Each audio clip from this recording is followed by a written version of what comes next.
कुछ अज्ञानी माता पिता बेटा बेटी के बीच भेदभाव रखते हैं।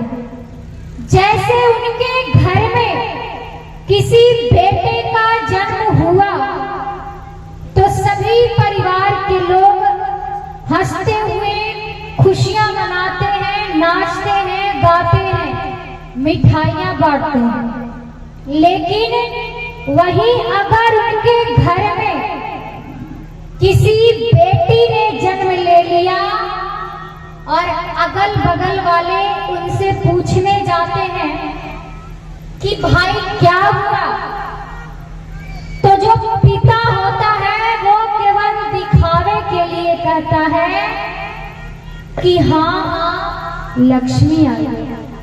अरे भाई, जब लक्ष्मी आई है तो इतना मेहराकर काहे बोल रहे हो?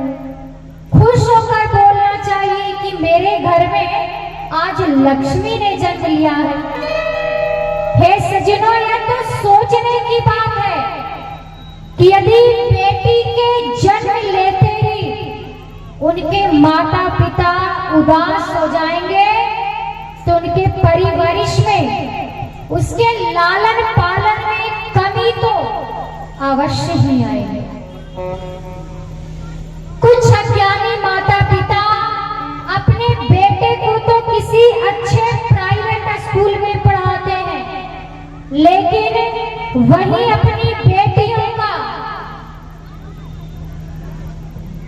किसी सरकारी स्कूल में नामांकन करवा देते हैं, जहां के शिक्षकों का अधिकांश समय MDA यानी मिड डे मील की व्यवस्था करने में ही बीत जाती है। ऐसे लोगों का कहना होता है कि बेटी को ज्यादा पढ़ाने लिखाने से क्या फायदा, बेटी तो पराई धन होती है। मेरे विचार से उनका ऐसा विचार निम्न स्तर का होता है, बल्कि उन्हें तो यह सोचना चाहिए कि बेटा तो केवल एक ही कुल की शोभा और शान को बढ़ाने वाला होता है, लेकिन बेटियां तो दो दो कुलों की शोभा और शान को बढ़ाने वाली होती है।